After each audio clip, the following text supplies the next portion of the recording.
Salam salaamaaleykum sénégalais yi maa ngi leen di nuyu ku ci nekk ci turam ak santam di leen ziar di leen wax namoon naa leen di leen jaajëfal rek di leen jox seen wàccuwaay di sant ñëpp ñi nekk Sénégal ak ñi nekk bitim réew immigré yi diaspora bi di wax ne diaspora bi nous avons un combat honorable, un combat honnête, et nous devons nous mobiliser tous pour la libération de Babacar Seye, de Horizon Sans Frontières, et aussi comprendre que le combat ne peut pas se gagner en un seul jour, et qu'il faut une continuité, et il faut une fédération de toutes les forces sénégalaises, à savoir du diaspora et de l'intérieur du pays, pour nous mener à atteindre l'objectif face à ce président Macky Sall et face à ce pouvoir dictatorial. Donc, li ma mën a ñëw pour wax tuuti mooy comme d'habitude rek dalawaat buum bi ci mbooy ga fas yéene ko door ci activistes yi comme Ardo déglu naa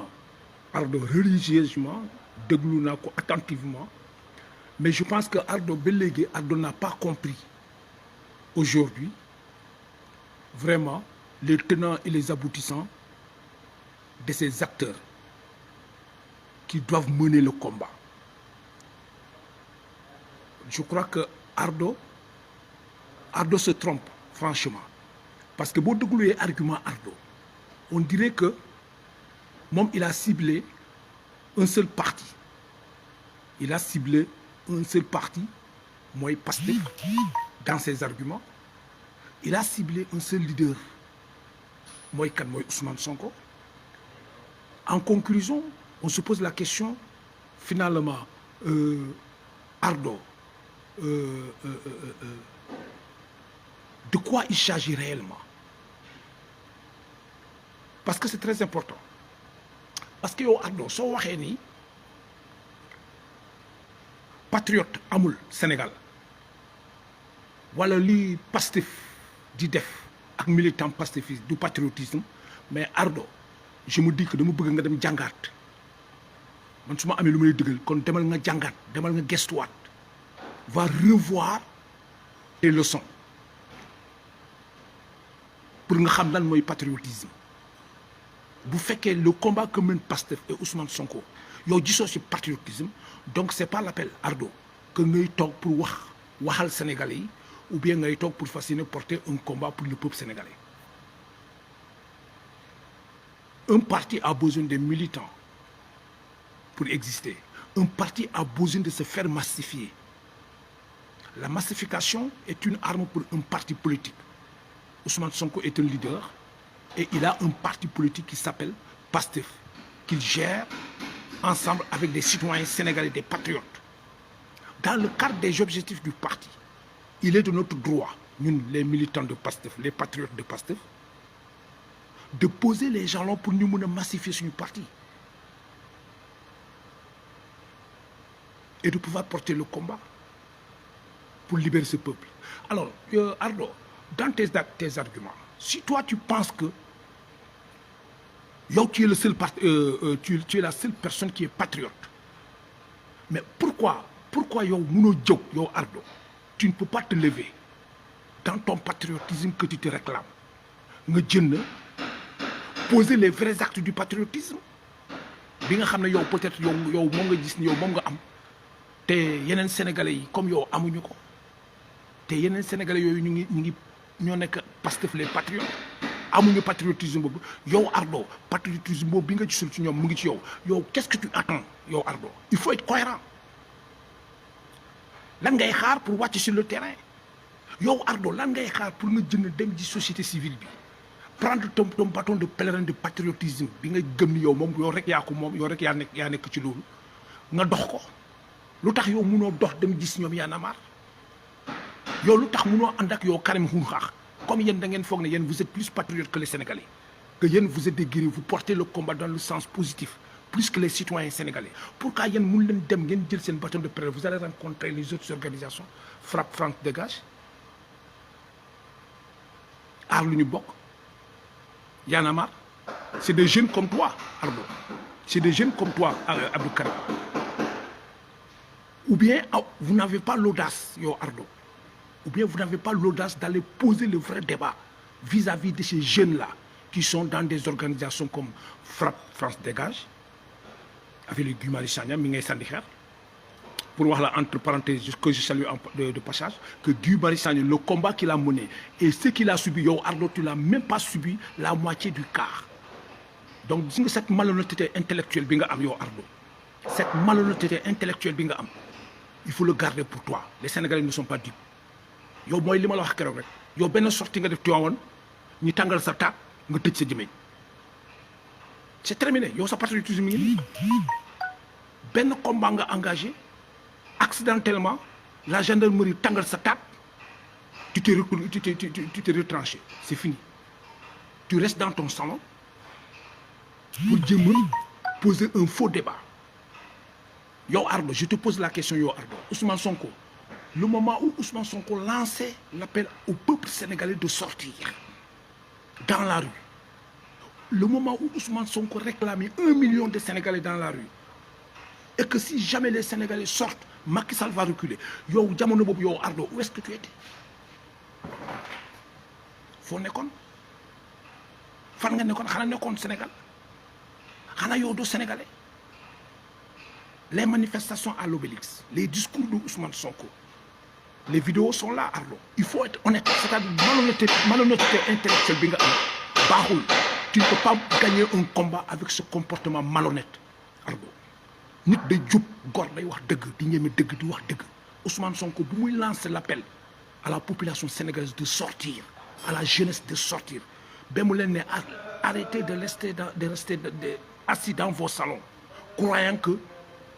on peut gagner le combat bu mu koy wax sénégalais yow Ardo où est-ce que tu étais c'est-à-dire il faut pas faire la fumisterie intellectuelle Ardo pourquoi yow jënuloo jamono boobu lu tax sénégalais yi bëri jënuñu pourquoi ñoom ñu toog ba léegi pourquoi est-ce que léegi ngeen bëgg Ousmane jënn Ousmane Sonko ne sortira pas attention bu benn sénégalais yaakaar ni le combat là c'est un combat de Ousmane Sonko ou bien un combat de Pastef c'est un combat de tout un peuple c'est un combat pour l'opposition mais c'est un combat aussi pour ceux qui sont au pouvoir et dans l'ensemble c'est un combat du peuple sénégalais c'est pas un combat d'une personne ou d'un parti politique alors toujours tu te trompes de cible tes arguments ne sont pas fondés sont dénués de tout fondement crédible honnête tey yow tu n'as pas le courage de porter le combat tu n'as pas le courage de tes idées yow Ardo yow ak Karim Xrum Xax et ce combat là il faut le mener avec intelligence Ousmane Sonko est dans un parti politique très bien structuré, très bien organisé. Et que si vous croyez que le fait de devenir président est un fait en soi, vous vous trompez lourdement. Et toi, Arnaud, tu en fais partie des Sénégalais qui se trompent.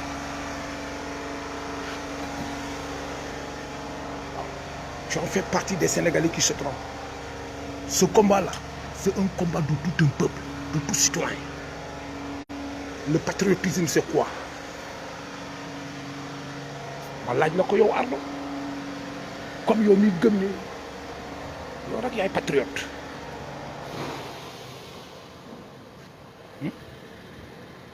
yow rek yaay patriote et que c'est toi le seul patriote. Moi je te pose la question pour yow Ardo.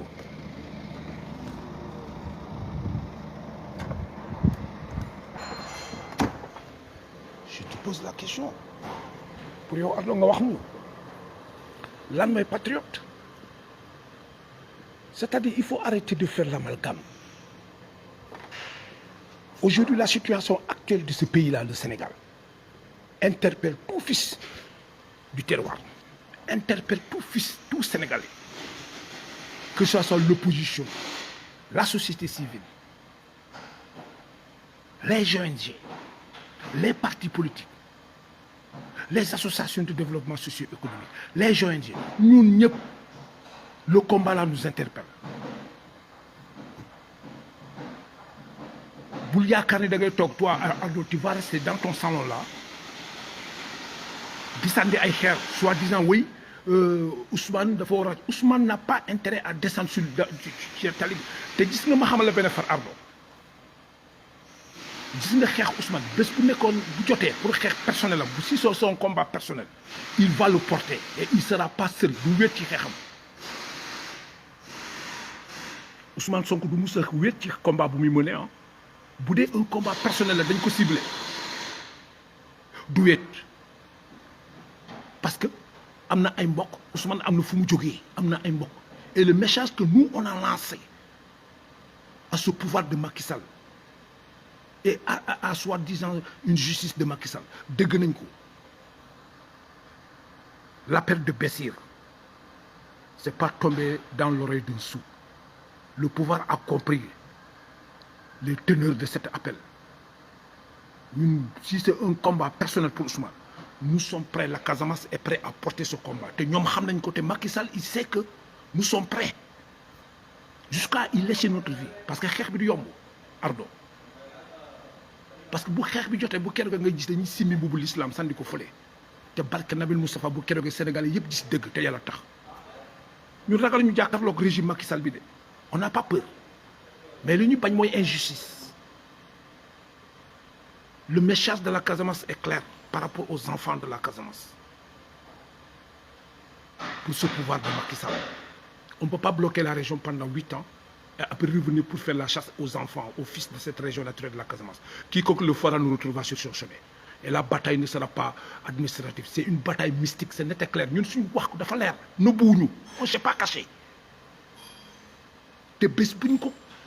ñu weddee rek nañu jéem barke Nabil Moustapha Ardo bés bu ñu weddee nañu jéem ku weddi na nga jéem. Alors donc le combat là c'est pas un combat de Ousmane Sonko, c'est un combat du peuple sénégalais.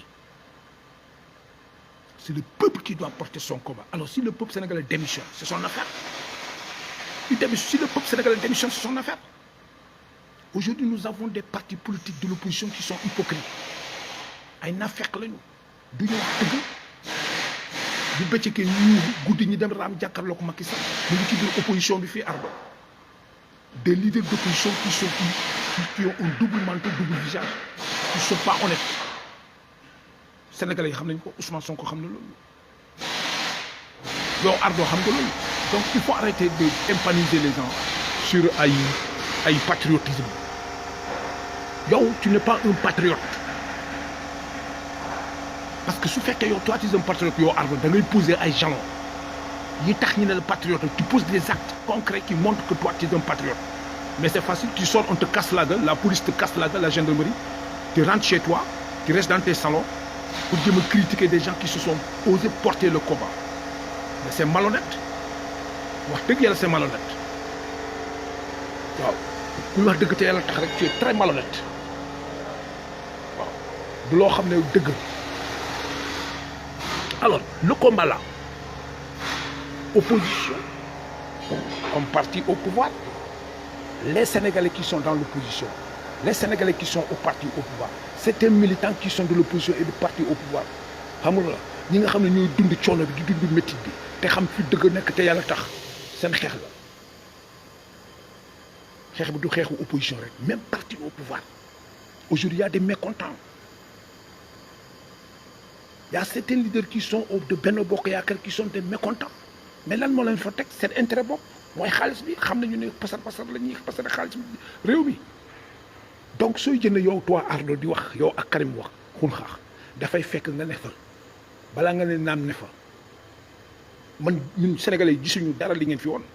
par rapport yow Guy Marius Sagna bi ngay attaqué moo la gën fukki junni yoon. Guy Marius Sagna combat yi mu porté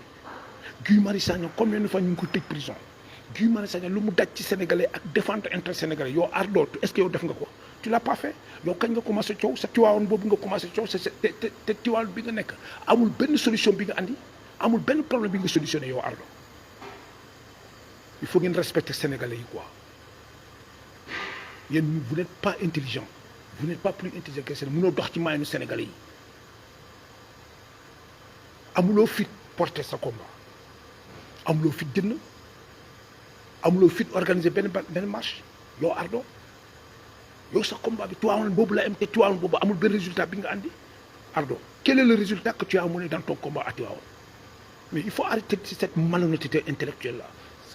cette hypocrisie oui Chena bro ya oui Alpha dafa war a wàcc Alpha dafa war a def nii Ousmane dafa war a def nii Abdou dafa war a def nii yow lan nga war a def yow Ardo qu'est-ce que toi tu dois faire est-ce que yow Sénégal yow bokkoo ci wala toi tu n'es pas un Sénégalais est-ce que yow amuloo droit wàcc dem gis organisation parti politique wax ak ñoom moo gën nga toog sa salon bi ñun ñi nekk Europe di live ak nekk États-Unis di live ñun ragalu ñu ñëw Sénégal dañuy ñëw Sénégal di ñibbi on vient au Sénégal et ñu ñibbi nous venons au Sénégal et nous rentrons nous retournons en Europe on n'a pas peur de venir au Sénégal parce qu'on n'a pas commis de délit waaw et nous sommes dans notre droit donc il faut arrêter cet amalgame moi je crois que loolu moo gën quoi dama profité nii si sama benn faille bu ndaw fu may liggéeyee rek pour tontu la yow Ardo mais je vais te répondre le week-end waaw week-end bi laa lay gën a tontu yow Ardo boo jënnee rek ma déglu la soo déraillé je te remets sur les rails yow ak Abdou Karim Xrum-Xax soo leen gëmulee seen xeex ngeen tëj seen jëmeñ vous fermez vos gueules si vous n'avez pas d'argument fermez vos gueules moo gën yéen amu leen fi dara li ngeen di reprocher Pastef wala li ngeen di reprocher Ousmane c'est notre droit de massifier le parti suñu droit la kenn mënuñu ko tere c'est notre droit de mettre notre argent à Pastef le moment où Ousmane Sonko lançait l'appel aux places de l'Obélisque parce que combien de fois il est sorti pour appeler les Sénégalais à sortir personne n'est sorti c'est maintenant que toi tu vas ouvrir ta gueule là pour dire oui il doit descendre oui si tu veux devenir président mais être président n'est pas l'objectif du combat de Ousmane Sonko l'objectif du combat de Ousmane Sonko c'est pour que tout Sénégalais puisse vivre tranquillement dans son pays librement et que les ressources de ce pays servent à tous les Sénégalais c'est-à-dire devenir président n'est pas un fin à soi combien de fois Ousmane moo koy wax combat bi c'est pas l'objectif c'est pas le palais l'objectif c'est de libérer ce pays et ça c'est le combat de tout un peuple sénégalais de tous les Sénégalais pourquoi est-ce que tu penses qu'une seule personne peut porter le combat de 16 millions de Sénégalais si Macky Sall fait tout ce qu'il veut c'est parce que ce sont les Sénégalais ñoo ko ci bàyyi ils n'ont qu'à assumer parce qu'un peuple qui a fui sa responsabilité doit assumer c'est tout quand on fuit les responsabilités on assume si un peuple ne veut pas se battre pour se libérer il n'a qu'à assumer les dégâts c'est ça la vérité le moment où Ousmane Sonko lançait appel il était traité de tous les mots d'oiseaux ici façon wax bu nekk accusé nañ ko Ousmane Sonko ba léegi ñu ngi koy accusé lorsqu'il lançait l'appel là pour que 1 million de Sénégalais sortent si le jour où 1 million de Sénégalais sortent Macky Sall va reculer booba Sénégalais yi fàllewuñu ko ñu ngi koy xas du ko accusé lu ne mais tey anam l'histoire lui donne raison Ardo et l'histoire continuera à donner raison à ce jeune Ousmane Sonko ça il faut être clair il faut pas être méchant bul soxor nit du iñaan du soxor te dañ nangu wax dëgg jullit day wax dëgg te yàlla tax Ardo jullit day wax dëgg tu t'adresses sur Facebook ça part arrêtez de mentir et dites la vérité rien que la vérité soo yaakaar yow Ardo da ngay toog sa salon boobu Ousmane Sonko jënd moom rek jël sa combat porter sa combat ak combat de 16 millions de Sénégalais kon Sénégal libéré gu ñu ko da ngeen di nax seen bopp mun leen fi tayle kenn combat bi kay da ngeen di jënd yéen ñëpp jënd ñëpp ñu ànd opposition hypocrite bi nañu bàyyi seen hypocrisie bi su bëccëgee ñi sànni ay xeer Macky Sall bu guddee ñi dem ci bureau Macky Sall lu xew opposition bi ñu wax ko Sénégalais dañu ne loolu parce que xam na loolu Ousmane xam nañ loolu seen stratégie ñun ñi xam nañ ko opposition bi ñi ci màndu bëriwul opposition bi ñi ci ragal yàlla bëriwul ñi ci jub bëriwul politiciens yi yëpp ñi ci jub ñi ci ragal ci yàlla bëriwul waaw nit ki soo xamee loolu da ngay xam sa bopp exemple yaa ngi fi ñoom Malick Gakou mi ngi fi qui joue le sous-marin Idrissa Seck mi ngi ni dem na ak ñeneen les Aïssata Tall Sall ñu bëre on rallié tous ces gens là nga xam ko ba pare ngay toog yow tu fais ton live pour dire oui l'opposition oui Ousmane Sonko pititi patata Ousmane Sonko devait descendre sur le terrain et toi qu'est-ce que tu attends pour descendre sur le terrain toi Ardo lan nga def xanaa yow doo sénégalais wala yow doo góor wala amuloo fit wala da nga jënd benn yoon rek gendarmerie tàngal sa taat c'est fini quoi tu n'oses plus descendre sur le terrain maintenant il faut appeler d'autres fils sénégalais de descendre ñoom rek sur le terrain pour porter le combat de 16 millions de Sénégalais mais à cette hypocrisie c'est de la mensonge pure et dure c'est de l'hypocrisie c'est de la fumisterie intellectuelle Ardo waaw soit tu assumes si tu es un activiste tu l'acceptes dans le sens de la vérité rien que la vérité ou bien tu te casses waaye loolu moo fi am si tu n'as rien à dire tu te casses oui ne foutez pas les Sénégalais c'est tout ay yow Abdou Karim Xrum Xax nitu dëgg soo leen amulee ay arguments vous n'avez pas le courage de porter votre combat vous n'avez pas d'argument vous la fermez et foutez le camp et laissez les gens travailler vous ne pouvez pas imposer les gens à sortir sortez jusqu'au moment où on vous appelait fa la nekkoon où est-ce que vous étiez lorsque Ousmane Sonko et Pastef et les autres lançaient l'appel où est-ce que vous étiez Ardo fan ngeen nekkoon est-ce que le peuple est sorti personne n'est sorti les accrochages entre Ousmane Sonko Pastef et les gendarmes mu ngi fi policiers yi et place de l'Obélisque mu ngi fi les vidéos yoo xam ne daf ci lance ay appel mi ngi fi et les Sénégalais sont préférés rester dans leur salon prendre leur ceebu jën et leur ataaya là pour après sortir quoi pour nous faire chier le combat là si le peuple démissionne c'est son problème démissionnez vous laissez Macky Sall faire tout ce qu'ils veulent qui va payer les pots cassés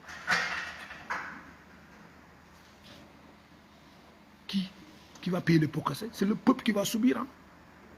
c'est tout Ardo peuple bi mooy subir sénégalais ñooy subir japonais du jógee fële ñoo xeexal sénégalais américain du jógee xeexal sénégalais ñooy am fulla am fayda am jom takk seen tubéy taxaw jàkkaarloo ko Macky Sall suñ ko mënul ñu tëj seen jëmeñ mais Ousmane Sonko du wàcc pour jël xeex 16 millions de sénégalais du ko def te Pastef du parti boo xam ne daf moom rek moo fi nekk opposition day wàcc pour jël xeex 16 millions de sénégalais duñ ko def le combat c'est un combat de tout un peuple sénégalais si le peuple démissionne c'est son affaire taisez-vous quoi waaw loolu la quoi loolu rek c'est ça la vérité donc maa ngi dem liggéeyi et puis di sant gars yi di gërëm di leen jox rendez-vous week-end bi quoi pour la suite de ces vidéos là merci beaucoup ñi may déglu maa ngi leen sant partagé nañ ko le maximum